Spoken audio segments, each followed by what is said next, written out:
Black ఇచ్చి ఏమో MRP ప్రభుత్వం ఎంఆర్పీ దాన్ని బ్లాక్లో దాదాపు 1900 నుంచి 2000 వరకు అమ్ముతున్నారు.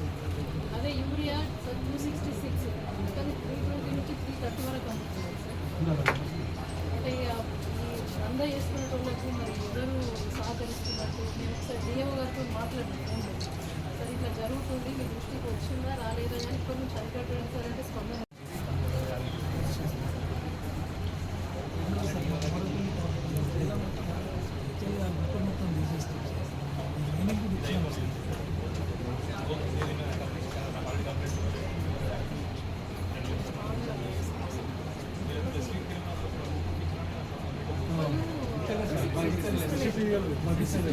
నేను అడిగిన వాళ్ళ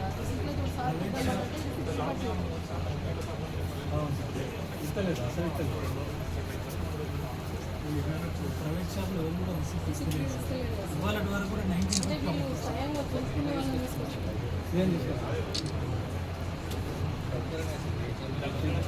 ఎందుకంటే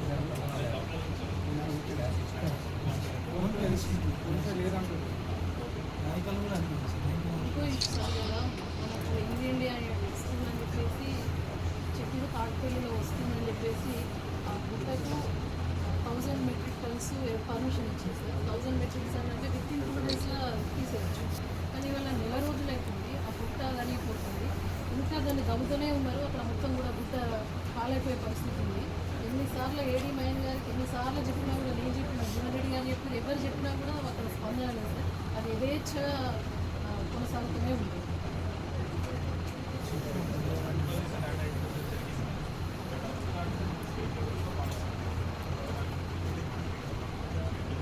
ఏడీ మయన్ సార్ ఎంతవరకు పర్మిషన్ ఇచ్చారో అంతవరకు తీయాలి. దాని నుంచి సార్ వెయిట్ చేయండి.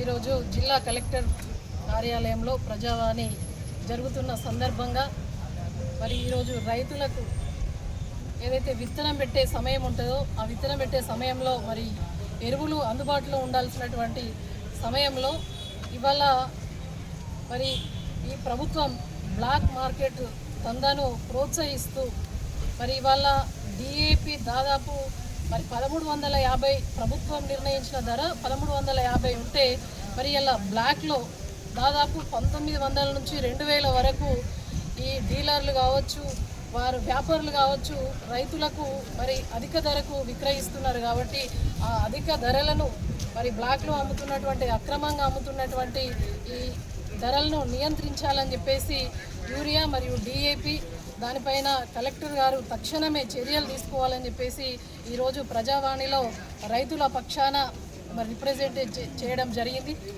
ఇవాళ రైతు కేంద్రంగా మరి రైతు ప్రభుత్వం, ప్రజాపాలన అని చెప్పేసేటువంటి ఈ కాంగ్రెస్ ప్రభుత్వం కావచ్చు, ఇటు ఒక పక్క బీజేపీ కావచ్చు, ఇవి రెండు కూడా ఇలా రైతులను పూర్తిగా కూడా నట్టేట ముంచే ప్రయత్నం కొనసాగిస్తూ ఉన్నాయి. వాళ్ళ ఆలోచన మాత్రం అధికారంలోకి రావడమే వారి ఆలోచన తప్ప ఇవాళ రైతుల ఎరువుల రేట్లు పెరిగినాయి. దేనివల్ల పెరిగినాయి?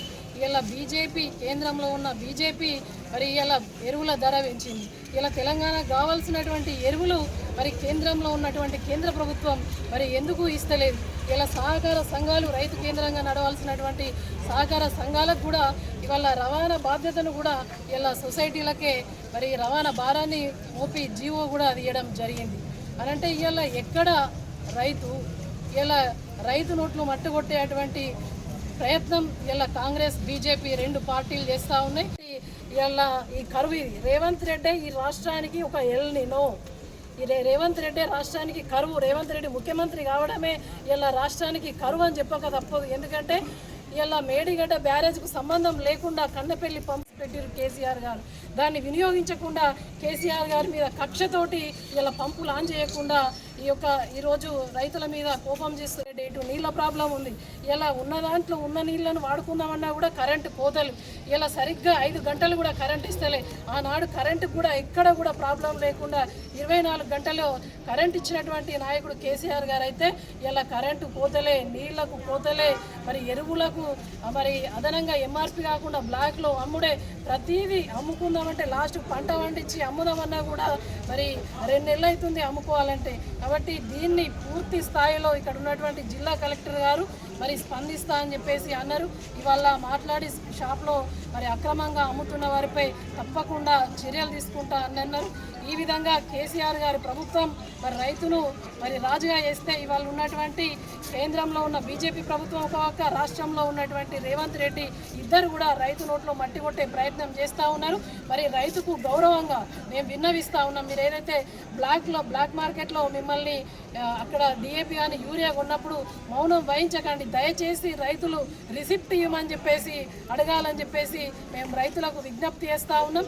ఇది ఇంతటితోటి ఆగకపోతే బీఆర్ఎస్ పార్టీ పక్షాన గౌరవంగా రైతులకు గౌరవం మరి వచ్చేంత వరకు మరి ఎంఆర్పి ధరలను మరి అదే రేటుకు అమ్మే వరకు మేము కానీ మా పెద్దలు జనరల్ సెక్రటరీ జీవన్ రెడ్డి గారు మేమందరం కలిసి రైతుల పక్షాన మరి పోరాడతామని చెప్పేసి తెలియజేస్తా ఉన్నాం. జై తెలంగాణ. ఉన్నటువంటి జైత్యాల ప్రజాప్రతినిధులు కావచ్చు, అధికారులు కావచ్చు, మరి యంగ్ ఇండియా ఇంటిగ్రేటెడ్ స్కూల్ అని చెప్పేసి ఒకటి ప్రతిపాదన వచ్చింది. దానికి కావాల్సినటువంటి స్థలాన్ని మరి తాటిపల్లిలో ప్రపోజ్ చేస్తామని చెప్పేసి చెప్పడం జరిగింది. తాటిపల్లిలో ప్రపోజ్ చేస్తే అక్కడ ఊరపల్లి, చల్గల్, తాటిపల్లికి సంబంధించినటువంటి అక్కడ గుట్ట ఉంటుంది. ఆ గుట్టకు దాదాపు 1000 మెట్రిక్ టన్నుల ముర మాత్రమే తీయాలని చెప్పేసి పర్మిషన్ ఉన్నది. మైనింగ్ వాళ్ళు పర్మిషన్ ఇవ్వడం జరిగింది. కానీ ఇవాళ ఏమవుతుందంటే యథేచ్ఛగా మరి ఇవాళ ఉన్నటువంటి స్థానిక ప్రజాప్రతినిధులకు మరి కొమ్ము కాస్తున్నటువంటి నాయకులు అక్కడ 1000 మెట్రిక్ టన్స్ అంటే దాదాపు 2 రోజులలో తీయచ్చు. కానీ ఇవాళ నెలల తరబడి ఆ గుట్ట తరిగిపోయే పరిస్థితి ఉంది. ఇలా పర్యావరణానికి ముప్పు వాటిల్లే పరిస్థితి ఉంది. ఇలా సహజ వనరులను కోల్పోయే ప్రమాదం ఉన్నది. కాబట్టి దీనిపై కూడా కలెక్టర్ గారికి మా తాటిపల్లి మరి చల్గల్, మూరపల్లి గ్రామస్తులతోటి వారికి కూడా విజ్ఞప్తి చేయడం జరిగింది. ఇవాళ మరి సహజ వనరులను కాపాడాల్సినటువంటి బాధ్యత ప్రతి పౌరునిపై ఉంటుంది. మరి అదేవిధంగా ప్రభుత్వ యంత్రాంగంపై ఉంటుంది. కాబట్టి దాని మీద వెంటనే చర్యలు తీసుకోవాలి. మరి అక్రమ రవాణాను మరి నిలిపివేయాలని చెప్పేసి మేము కలెక్టర్ గారికి విజ్ఞప్తి చేయడం జరిగింది. లేని ఎడల ఇలా అధికారం ఉంది అని చెప్పేసి అధికార మదంతో ఏదైతే పనులు చేస్తున్నారో తప్పకుండా చివరికి ప్రజలు గుణపాఠం చెప్తారు. లేదంటే అక్కడ ఉన్నటువంటి గ్రామస్తులు అందరూ కూడా ఆందోళన చేపెడతారు. వెంటనే దీనిపై ఏడి మైనింగ్ కావచ్చు, కలెక్టర్ గారు కావచ్చు, ఈ అక్రమ మట్టి రవాణాను నిలిపివేయాలని చెప్పేసి తెలియజేస్తూ ఉన్నాం. 1000 మెట్రిక్ టన్స్ కంటే ఎక్కువ తీసిన మట్టి మొరం ఏదైతే ఉన్నదో దాన్ని తిరిగి రికవర్ చేసుకోవాలని చెప్పేసి, అంతకు మించి ఎక్కువ తీసిన దాన్ని అక్కడికి వెళ్ళి ఫీల్డ్ విజిట్ చేసి దాన్ని తిరిగి రికవర్ చేయాలని చెప్పేసి కూడా మేము డిమాండ్ చేస్తాము.